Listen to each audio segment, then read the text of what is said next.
The book of Genesis, far from being an ancient fairy tale, it might just be the most reliable document that you and I have from the very ancient past.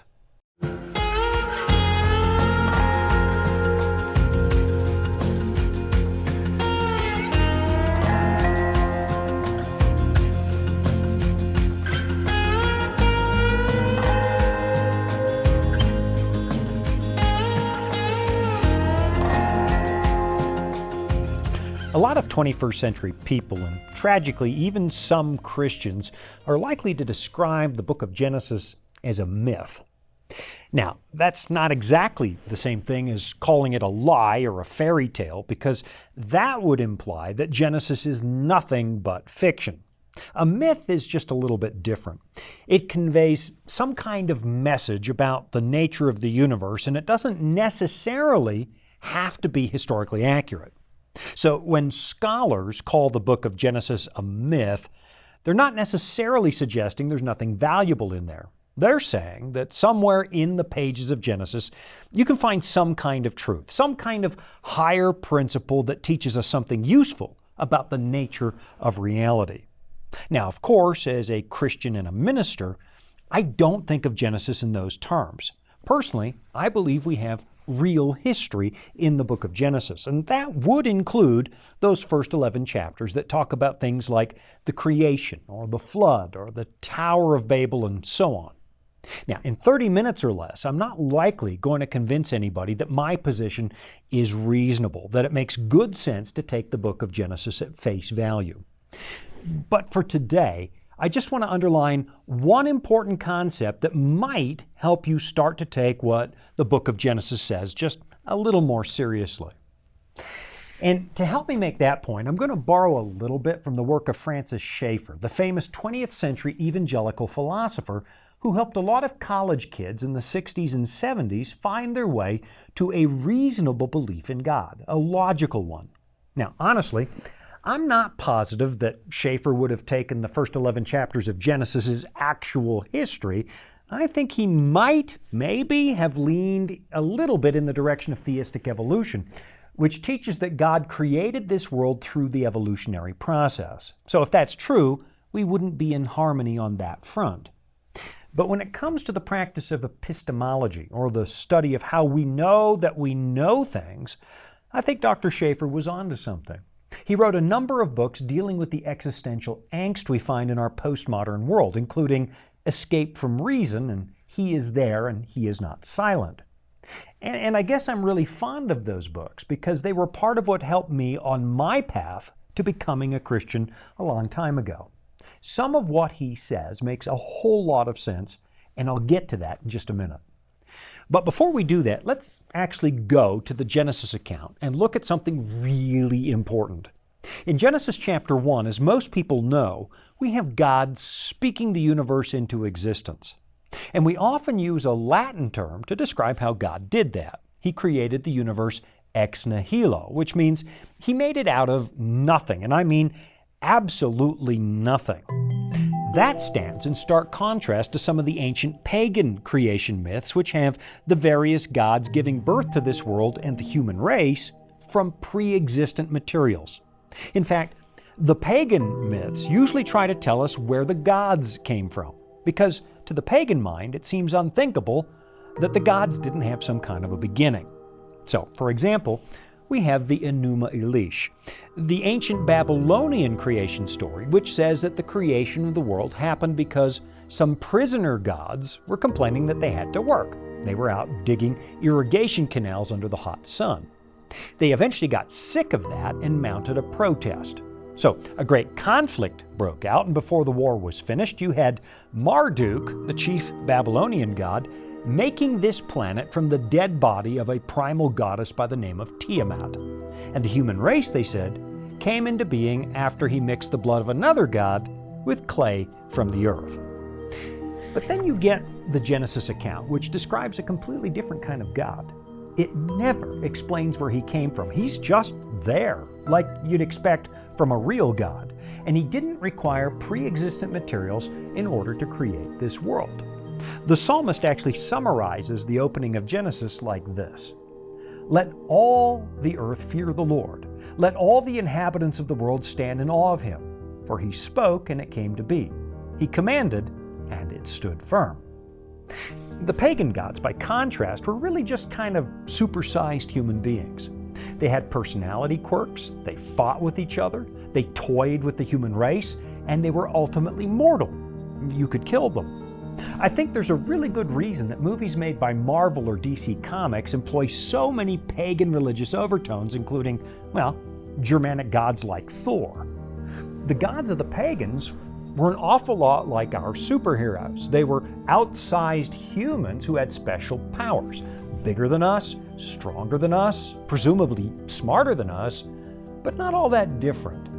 The ancient pagan gods, it seems, were made in the image of man.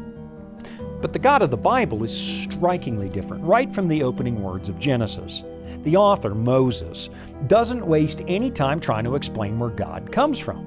And when the Bible says, "In the beginning God created the heavens and the earth," it's not just a declaration that the world had a beginning, it's also an indirect declaration that God did not. It says, "In the beginning, God." He was just there. Now, it's important to remember that the book of Genesis was not written as an answer to Charles Darwin, even though a lot of modern Christians try to use it like that. When Moses first penned those words, Darwin was thousands of years into the future. What Moses is really addressing is pagan cosmology, the pantheon of gods that the pagans worshipped, who were a lot like us, and morally speaking, sometimes worse than us. They were petty and capricious, unpredictable and incredibly self-centered. That's the universe that Moses is trying to disprove, dispel. But there's another concept that the book of Genesis is refuting, and it's a concept that underlies an awful lot of Eastern religion. Now, I've pointed this out on other shows, but many ancient cultures believed that the physical world we live in is some kind of a colossal mistake. The reason we suffer, these people said, was because, well, we weren't supposed to live like this, with a real physical existence. The pagans believed that a non-physical existence was preferable. They insisted that we should embrace the Grim Reaper when he comes because, well, it's better to live as a disembodied ghost. Shortly after the birth of Christianity, we actually had a problem with some Christian sects who imported those ideas into the church. They borrowed from pagan cosmology to suggest that maybe the supreme God did not actually make the physical universe because they said the world we live in is so imperfect. They insisted that the creation must have been the work of a lesser deity, a being they called the demiurge. It was a decidedly pagan way of thinking, and tragically, some of their ideas did manage to get a foothold in Orthodox Christianity, to the point where we can still see the remnants of that kind of thinking to this day. According to ancient pagan cosmology, and I use that word pagan as a bit of a catch-all term because it was actually a Latin term used by ancient Christians to make fun of their polytheistic neighbors. It was a way of calling them bumpkins or rubes. But I still use it because we don't really have a better catch-all word for those belief systems. I guess we could call them all idolaters, which would be accurate, but somehow that seems worse than pagan. So pagan it is. And according to pagan cosmology, the universe began as a non-material mind. The physical world was a downgrade from an ethereal existence, and so in a way the best thing that can happen to you is death, because it releases you from the prison of physical existence so you can return to the great cosmic mind of the universe. But the God of Genesis is not just a cosmic mind, and the physical creation was not a mistake. And I'll be right back after this to tell you why. Life can throw a lot at us. Sometimes we don't have all the answers. But that's where the Bible comes in. It's our guide to a more fulfilling life. Here at the Voice of Prophecy, we've created the Discover Bible Guides to be your guide to the Bible. They're designed to be simple, easy to use, and provide answers to many of life's toughest questions. And they're absolutely free. So jump online now, or give us a call and start your journey of discovery. There is a solidity, a reality to the book of Genesis that you don't really find in other ancient creation stories. It presents a very real God and a personal God who creates a very real world. And there is no hint anywhere that humanity was ever supposed to be authentically at home in any place but planet Earth. In fact, at the end of the creative process, right after the creation of people, God reviews the project and says, "Behold, it was very good." The later Gnostics would suggest that somehow the Creator botched it, and that one of the reasons Christ had to come was to correct the mistake of creation. By following the teachings of Christ, the Gnostics said, you could escape the prison of physical existence. Scholars believe this is one of the reasons the Gospel of John spends so much time on the creation story. In the beginning was the Word, John tells us, and the Word was with God, and the Word was God. He was in the beginning with God. All things were made through Him, and without Him was not anything made that was made. In Him was life, and the life was the light of men. Of the four Gospels, John easily has the most impressive opening. It's using the language of Genesis, and it's making a really big point. Jesus is the one who created this world in the first place, and it was not a mistake. The Gnostics were wrong. They were teaching pagan cosmology and not the story of Genesis. The biggest difference between the God of Genesis and the great cosmic mind of the pagans? The cosmic mind was rather impersonal. It wasn't a who so much as a what. And they taught that everything that exists in this world is just an illusion, including you.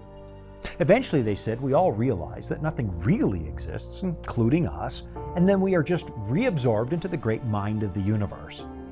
But the God of the Bible is very personal. He's self-aware, self-determining, a sentient being who can actually communicate with his creatures. He is not synonymous with the universe, and the universe is not synonymous with him. God is above it and distinct from it. You and I are also distinct from God. We are made in His image, and our personal identity is real. It is not an illusion. We are not just part of God's mind. We have a real existence quite distinct from Him. Of course, the Bible also teaches that we could not possibly exist without God because He is the only source of life in this universe. In Him was life, John writes, and the life was the light of men. In his letter to the Colossians, Paul spells it out like this. He writes, "For by Him," that's Jesus, "all things were created in heaven and on earth, visible and invisible, whether thrones or dominions or rulers or authorities. All things were created through Him and for Him. And He is before all things, and in Him all things hold together." So without God, you couldn't exist. It wouldn't be possible. That's why sin is said to have such devastating consequences. You have compromised your connection to the only source of life in the universe, and the wages of sin then is death. But while we depend on the existence of God for our being, we're not the same thing as God. We are distinct with our own personalities. The God of the Bible is absolutely unique on the landscape of world religions. He is infinite, which is really, really important because that's how we can see that you and I are finite by comparison. I mean, in order to understand what it means to be finite, you have to have something to compare yourself to, something infinite. You have to have an external reference point. That makes our understanding of the God of the Bible the opposite from the way the pagans considered it. They had very human-like gods they made in their own image.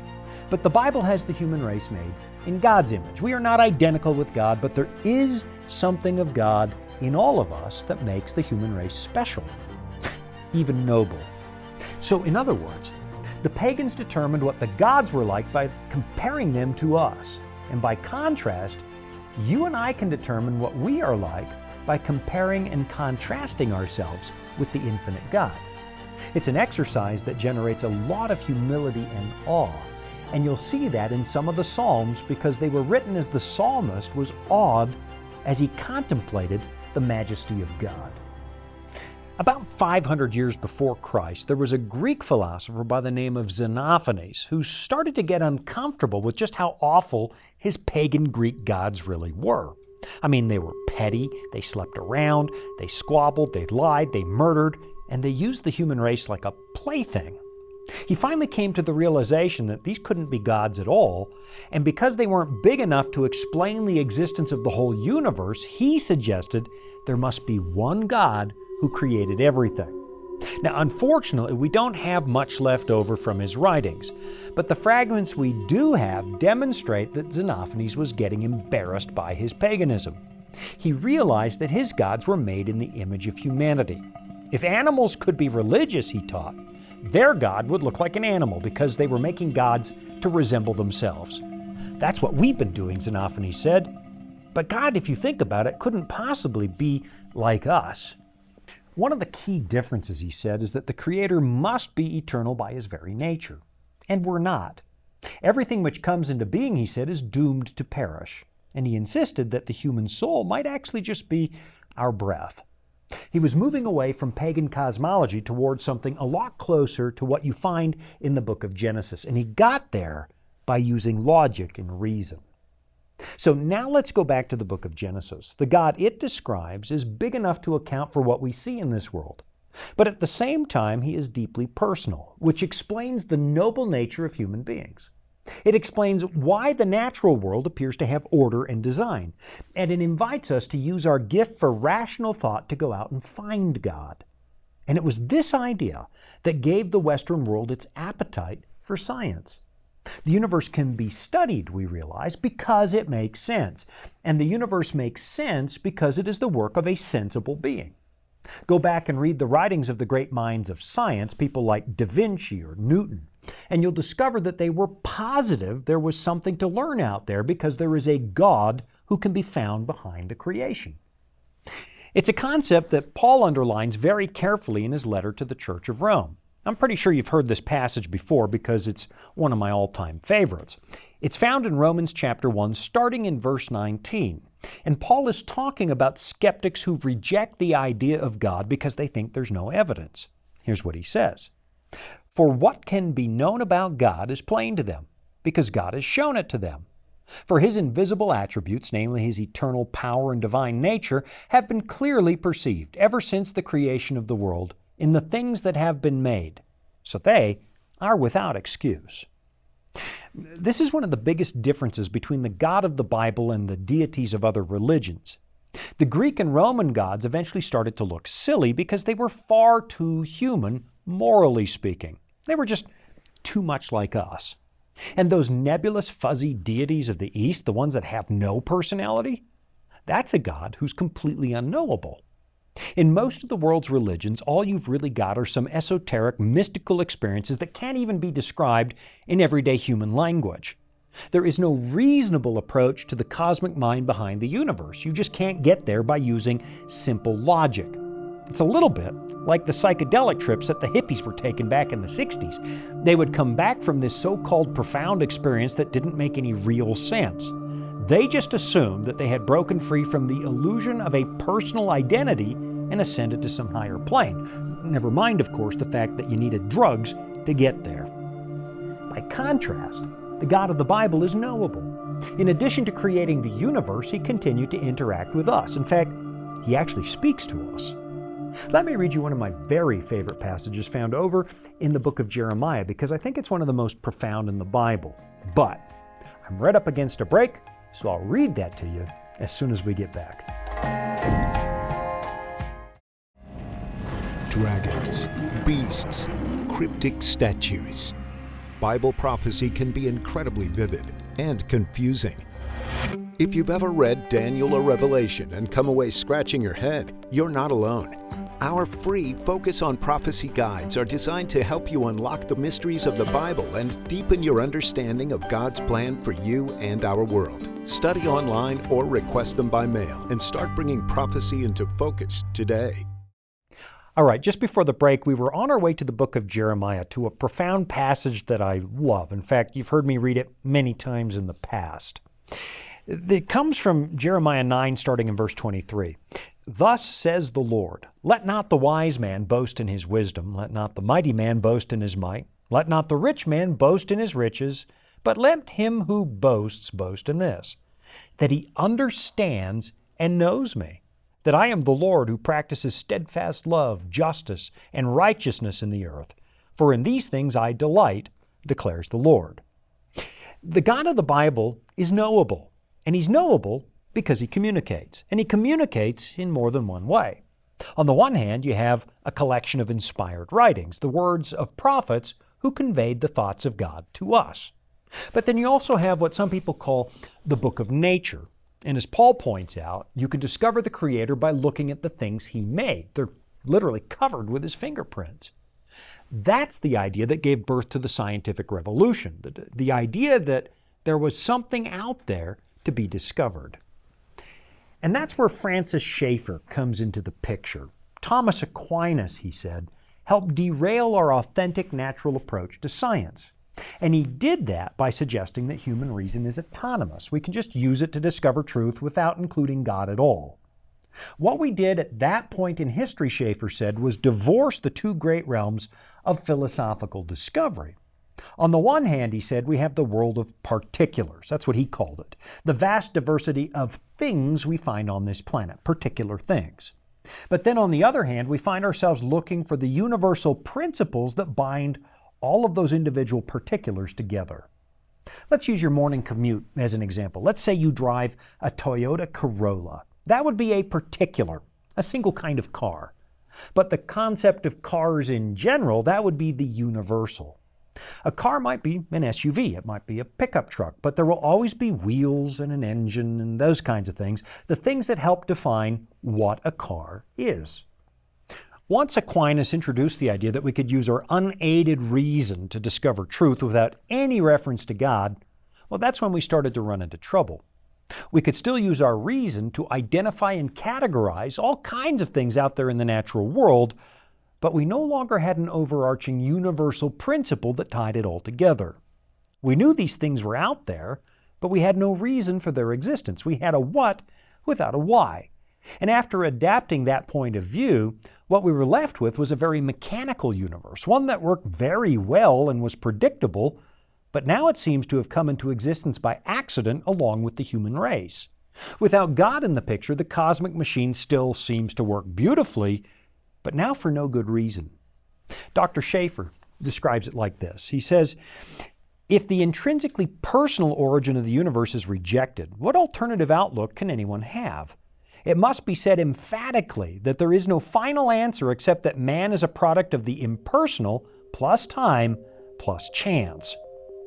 We still believed that the universe had order and that you could study the order to learn things. But we moved away from a limited system where God could be outside of nature and intervene in nature when He wanted to a closed system that was nothing but a machine that just somehow came into existence all by itself. We were studying the particulars of our existence, but suddenly we didn't have a universal behind it.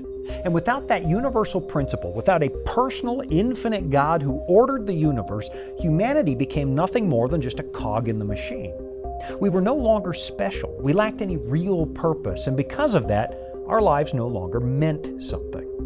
But never mind, we were still convinced of the absolute power of human reason to discover just about anything, until we started to understand the limits of reason itself.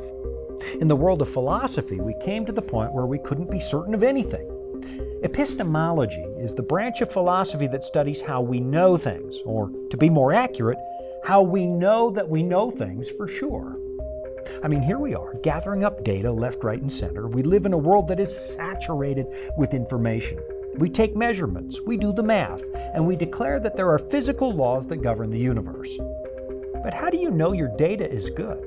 How do you know that your measurements actually mean something? How do you even know that your existence is real?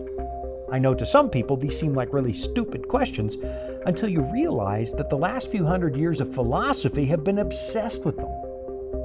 I mean, right now, I think I'm on TV or the radio, and I think I'm talking to other self-aware, sentient human beings, but how do I really know that?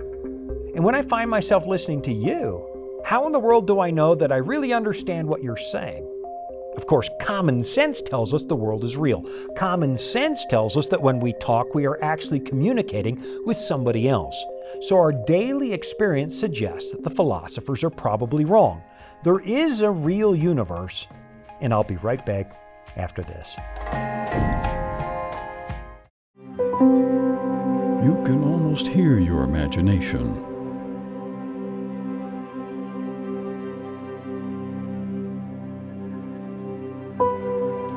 So free. Your spirits can soar. So vast. It needs to be explored.